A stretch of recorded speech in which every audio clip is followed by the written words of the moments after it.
నమస్తే welcome to our channel నేను నరేష్ ఆంధ్రప్రదేశ్లో గత ఎన్నికలకు ముందు వైఎస్ వివేకానంద రెడ్డి గారి హత్య కేసు సంచలనం రేపింది దాదాపు మరో గవర్నమెంట్ ఫామ్ అయి 4 సంవత్సరాలు గడుస్తున్నప్పటికీ ఇంకా కేసు తుది దశకు రాలేదు దీనికి సంబంధించి ఆయన ప్రస్తుత ముఖ్యమంత్రి స్వయానా బాబాయ్ ఇంకా కూడా ఈ కేసులో విచారాలు కొనసాగుతూనే ఉన్నాయి ముఖ్యంగా అవినాష్ రెడ్డిని 2 సార్లు విచారించారు ఆయన అరెస్ట్ అవ్వబోతున్నారు అని చెప్పినప్పటికీ ఇంకా ఏమీ కూడా జరగలేదు ఈ అంశంపై మనతో మాట్లాడడానికి భారతీయ జనతా పార్టీ నాయకులు త్రిపురనేని చిట్టి గారు ఉన్నారు మాట్లాడదాం సార్ నమస్కారం సార్ ఇంతకీ వైఎస్ వివేకానంద రెడ్డి గారి కేసులో ఎందుకు సార్ అరెస్ట్లు అవ్వట్లేదు ఏమవ్వట్లేదు దీని వెనకాల ఎవరున్నారంటారు వెనకాల కదమ్మా ఇక్కడ మన చట్టంలో ఉండే every law has got its own bylaw every section has got its subsection ఇందువల్లే ఈవెన్ ఇన్నాళ్ళైనా ఇంకా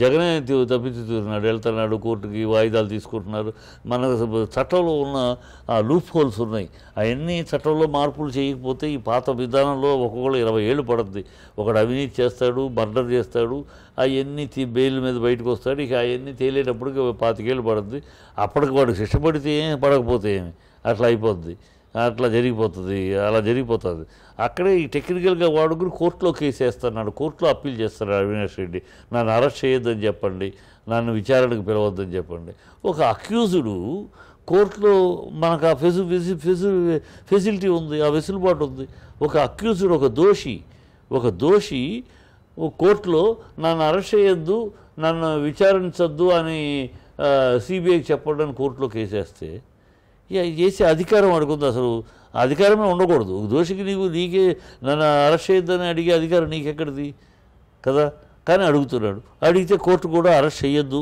14వ తారీఖు ఏదో డేట్ చెప్పింది ఈ డేట్ దాకా అరెస్ట్ చేయొద్దు అని కోర్టు కూడా తీర్పిస్తుంది ఇక కోర్టు ఎందుకు ఇస్తుందని సెక్షన్ ప్రకారం ఇస్తే ఇది ఎక్కడ దరిద్రం ఒక దోషి దాన్ని అరెస్ట్ చేయొద్దని అడిగితే కోర్టు దానికి ఎస్ అని ఇస్తే ఇక ఇంకెట్లా దోషుల్ని ఎట్లా పట్టుకునేది ఈ సమాజంలో దోషుల్ని ఎట్లా ఈ చట్టాన్ని వాడుకుంటున్నారు ఇష్టం వచ్చాడు ఇంటర్ప్రిటేట్ చేస్తున్నారు వీళ్ళ మేధావితనం అంతా కోర్టు సెక్షన్లు ఇంటర్ప్రిటేట్ చేసి మాట్లాడటానికి ఉపయోగిస్తున్నారు దోషులు రక్షించడానికి వాడుతున్నారు న్యాయ వ్యవస్థలో చాలామంది లాయర్లు ఈ దౌర్భాగ్యం వల్ల అది తప్పించుకుంటున్నాడు కాకపోతే కోర్టు ఇన్వెస్టిగేషన్ చేయొద్దని చెప్పలేదు కానీ అరెస్ట్ చేయొద్దు అంది సో అరెస్ట్ చేయొద్దు అని అంటే లాయర్ ముందు ఇన్వెస్టిగేషన్ చేయాలి అన్నీ రికార్డ్ చేయాలి ఒక రికార్డ్ చేయాలని లాయర్ ముందు ఇన్వెస్టిగేట్ చేయాలని ఎందుకు నువ్వు లాయర్ ముందు ఎందుకు చేయాలన్నా కొడతారని కొడితే అంత ఈజీగా ఉంటుందా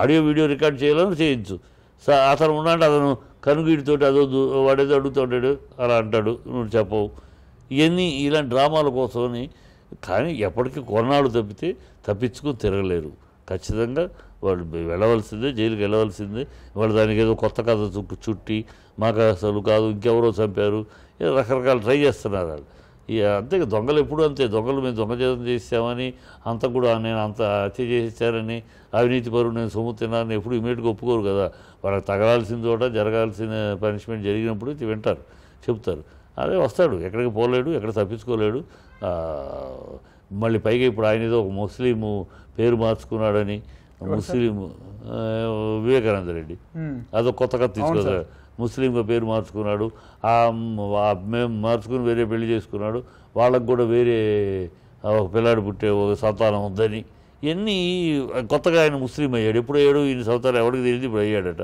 ఇది కొత్త కథలు తీసుకొస్తున్నారు బట్ ఇవన్నీ ఎంత డ్రామాలు ఆడినా కొంతకాలమే నిజం నిప్పు లాంటిది దహించక మానదు ఖచ్చితంగా వీళ్ళని దహిస్తుంది దొరక్క మానరు సార్ మీరు చెప్పండి సార్ ముఖ్యంగా ఒక నియోజకవర్గ స్థాయి నాయకుడు కానీ ఒక ఎమ్మెల్యే స్థాయి నాయకుడికే ఇంటి దగ్గర ఒక రక్షణ ఉంటుంది సార్ అలాంటిది ఆయన ఒకనాటి ముఖ్యమంత్రికి సొంత తమ్ముడు అప్పటి ప్రతిపక్ష నేత ప్రస్తుత ముఖ్యమంత్రికి సొంతం బాబాయ్ కడప జిల్లా అంటేనే ఉమ్మడి ఆంధ్రప్రదేశ్లో ఒక హాట్ ఏరియా సార్ అలాంటిది కడపలో పులివెందల అనేది ఇంకా ఫేమస్ ఏరియా అని అలాంటిది ఆయనని వేరే వాళ్ళు కొట్టడం కానీ చంపడానికి ప్రయత్నించడం చంపడం జరిగే ఆస్కారం కొంచెం ఉందంట వివేకానంద రెడ్డి గారికి కడపలో మరొకళ్ళు అండో సెక్యూరిటీని అవసరంలా ఎందుకంటే వివేకానంద రెడ్డి రాజశేఖర రెడ్డికి కూడా ఆయనే చూసుకునేవాడు కడపని వివేకానంద రెడ్డి చూసుకునేవాడు జిల్లా మొత్తం ఆయన కంట్రోల్లో ఆయన ఇన్ఛార్జీలోనే ఉండేది ఇక్కడ రాజశేఖర రెడ్డి గారు పోయినాక ఈ అవినాష్ రెడ్డి తన రాజకీయ జీవితానికి అడ్డొస్తుంది ఈయన అడ్డొస్తాడు కనుక ఏదో సైలెంట్గా లేపేస్తే ఆ రాజకీయ జీవితం తన ఈయన ఉన్నంతకాలం ఈయన మాట చెల్లుబాటు అవుతుంది తప్పితే ఇంకో మాట చెల్లుబాటు కావద్దు కారపరం. కనుక ఈయన లేపితే కానీ అది మనకు వర్కౌట్ అవుతుంది అనుకున్నాడు. అది జరిగింది. జిల్లా చేతిలోకి వస్తుంది అని జరిగింది. అది వేసుకున్నాడు. బెడిసి కొట్టింది. ఇప్పుడు అది బెడిసి కొట్టింది అనుభవించక తప్పదు. డెఫినెట్గా ఇప్పుడు ఆయన ఆత్మహత్య చేసుకునేవాడు కాదు, ఎవడో నమ్మడు. ఆయన బాతుల్లో జారిపడి చచ్చాడు అనేది ఎవడో నమ్మడు. కనుక మనుషులు ఎవరో చంపారు, ఎవరు ప్రోద్బలంతో చంపారు, ఎందుకు చంపారు, ఇవన్నీ ఇది జగనే చంపించాడు, ఈ మాటలు కూడా ఆధారాలు లేనివి. ఆయన కూడా క్లియర్గా ఏం స్పందించట్లేదు కదా సార్ ముఖ్యమంత్రి. ఇది వాళ్ళు వెళ్తుంది ప్రధాని పూటపూటకి టీడీపీకిను రఘునాథరాజుకి పని లేదు, రోజు దాని మీద మాట్లాడతారు. సీఎం అది మాట్లాడలేడు కదా. సీఎం చంపించాడు అనేది వీళ్ళేదో రఘురామరాజు తనే కళ ముందు పక్క నుండి చూసినట్టు ఇవన్నీ కూడా అభూతంగా మాట్లాడకూడదు. మరణం జరిగింది, అయిన వాళ్ళే చంపారు, అంతవరకు వాస్తవం. అది అవినాష్ రెడ్డి తనే చంపాడా చంపించాడా ఇవన్నీ బయటపడాలి. అంతేగాని జగన్ పక్క నుండి చంపించాడు, దగ్గరుండి నువ్వు చంపు నేను చూసుకుంటా అన్నాడు, ఏదో వీడు చెప్తే విన్నట్టు ఇంత దారుణంగా మనం మాట్లాడకూడదు. మిగతా విషయాలు జగన్ మీద కేసులు వేరు. తండ్రిని చంపించుకునేంత హీనుడు అనేది నేను నమ్మను.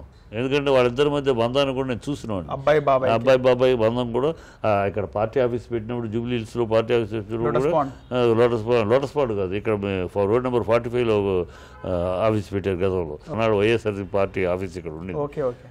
ఆ పార్టీ ఆఫీస్ పెట్టినప్పుడు ఆయనే వివేకానంద రెడ్డి గారు దాన్ని ఇన్ఛార్జిగా చూసుకునేవారు. జగన్ వస్తా పోతే ఉండేవాడు. జగన్ అప్పుడు వస్తూ ఉండేవాడు. ఇంకా అప్పుడు బీడింగ్ ఇంకేమీ జగన్ ఓదార్పు తిరుగుతూ ఉన్నాడు, వస్తా పోతూ ఉంటాడు. బాబాయ్ ఏదైనా ఉంటే బాబాయ్ చూసుకుంటారు, బాబాయ్తో మాట్లాడని చెప్పి వెళ్ళిపోయేవాడు. బాబాయ్ కూడా నాన్న అని పిలిచి చెప్పేవాడు, టప్ అని చెప్పి అయిపోయి అలాగే ఉండేది. మంచి శుభ్రమైన రిలేషన్ ఉంటుంది. కానీ ఎడమొహం బెడమొహం కాదు. తన ఆఫీస్కి పార్టీ పెట్టి ఆఫీస్కి ఆయన వివేకానంద రెడ్డిని ఇన్ఛార్జిగా మొత్తం బాధ్యత ఆయన చేతికే పెట్టాడు. కనుక ఆ తండ్రి చంపేంత హీనుడు కాదు. అది ఏదో ఒకవేళ తెలిసి చంపుతున్నారని తెలిసి ఊరుకున్నాడా, తెలిసి మనకెందుకు లేని ఊరుకున్నాడా, అలా కూడా ఊరుకుంటాడా, అవన్నీ తేలాల్సి. అది ఎవరు ప్లాన్ చేశారు ఇది క్లీన్గా తెలుస్తుంది. రాజకీయ ప్రయోజనం కోసం, తన యొక్క ఉనికి కోసం, తన ఉనికి నిలబడాలి గట్టిపడాలంటే ఈయన ఉండకూడదు అని నిర్ణయించుకున్న గ్యాంగ్ చేశాడు ఇది. సార్ ముఖ్యంగా ఆయన ఒక పెద్ద పొజిషన్లో ఉన్నాడు సార్. అంటే రాష్ట్రంలో మొత్తం ఆయనే నాయకుడు, రాష్ట్రానికి ప్రజలకు అందరికీ కూడా. అలాంటి వ్యక్తి అంటే ఇప్పటికీ ఆయనకి ఎవరు చేశారనేది ఆటోమేటిక్గా లేకపోతే ఆయనకు ఉన్నటువంటి ఇన్ఫర్మేషన్ ప్రకారం తెలిసి ఉండొచ్చు. కానీ ఎందుకు సార్ ఆయన చర్య తీసుకోలేకపోతున్నారు? అంటే సిబిఐ చేతిలో ఉండక ఆయన తీసుకునేది తింటాం. సిబిఐ చేతికి వెళ్ళినా సీఎం చేసేది ఏముంది? ఏదో సిఐడి చేతిలో బాబాయ్ అయినా సార్ ఒకసారి చట్టం లోపలికి వెళ్ళినా ఇక్కడ బాబాయ్ని కొడుకుని అనేది ఉండదు. చట్టం సిబిఐ దాన్ని చేయాల్సిన ఎంక్వైరీ చేస్తుంది, అది చేయాల్సిన రిపోర్ట్ ఇస్తుంది, అది చేయాల్సిన రిపోర్ట్ కోర్టుకి ఇస్తుంది, కోర్టు ఇచ్చే జడ్జిమెంట్ ఉంటుంది. ఇక్కడ సీఎంలు గీఎంలు సిబిఐలు ఎందుకు? అప్పుడు సీఎంలు ఇంటర్ఫైర్ అయ్యి మాట్లాడటానికి పిఎంలు ఇంటర్ఫైర్ అంటే సిబిఐలు ఎందుకు? ఉండే రాజకీయంగా మాట్లాడచ్చు. సిబిఐ సీఎం ఎందుకు కావాలంటే ఒక లెటర్ రాయొచ్చు గవర్నమెంట్ తరఫున, తన పర్సనల్గా గవర్నమెంట్గా please expedite the case at the earliest అని చెప్పొచ్చే. కానీ ఇంటర్ఫైర్ అయ్యి చేయడానికి సిబిఐ అది సెంట్రల్ గవర్నమెంట్ అధీనంలో ఉన్నది. సెవెన్ ఈమెయిల్ ఇన్స్ట్రక్షన్ ఇవ్వడానికి నువ్వెవడు ఊఆర్ కేర్ చేయరు. సిబిఐలో లోకల్ స్టేట్ నుంచి ఎవడన్నా వేస్తే దే డోంట్ కేర్ కదా. సీఎం కనుక ఒక లెటర్ పెడితే దానికి రెస్పాండ్ అవుతారు. సునీత కూడా అక్కడ ఇది లేదు, నాకు విశ్వాసం లేదని చెప్పింది కదా సార్ వివేకానంద. ఇప్పుడు ఆ పిల్ల మాట్లాడే మాటలు ఒకసారి ముందు ఒకటి మాట్లాడింది, తర్వాత ఇంకోటి మాట్లాడుతుంది. సరే ఆ పిల్ల కష్టం ఉంది, తండ్రి పోగొట్టుకున్న పిల్ల మాట్లాడే మాటల మీద మనం విమర్శలు అవసరం లేదు. సార్ ఫైనల్గా తుది దశకు వస్తుంది అంటారు కేసు? గ్యారంటీగా వస్తుంది, రాక మానదు, ఖచ్చితంగా అనుభవించక తప్పదు. వాళ్ళు చేసిన దోషులు దొరక. ఇప్పుడు చట్టం తన పని తను చేసుకుని ఎప్పుడైతే కొన్నాళ్ళు డిలే అవ్వచ్చు, కొన్ని కారణాలు టెక్నికల్ ఇష్యూలు పెట్టి కొన్ని టెక్నికల్ కారణాలు తీసుకుని అట్లా కొన్ని నాకు ఇప్పుడు రమ్మన్నప్పుడు నాకు ఒళ్ళు బాగాలేదు, ఆయన 15 రోజులు పోస్ట్పోన్ చేయొచ్చు, అలా డిలే చేయొచ్చు తప్పితే. But it cannot be for ever. ఒకసారి 2 సార్లు 3వ సారి నువ్వు రాకపోతే అరెస్ట్ చేసి లోపల పెడతారు కదా. కనుక చట్టానికి ఉన్న లీనియన్స్లో ఉంది, at the same strict orders ఉన్న వాళ్ళ దగ్గర. సో దొరక్క తప్పదు, అనుభవించక తప్పదు. రైట్ సార్, ధన్యవాదాలు. ఓకే.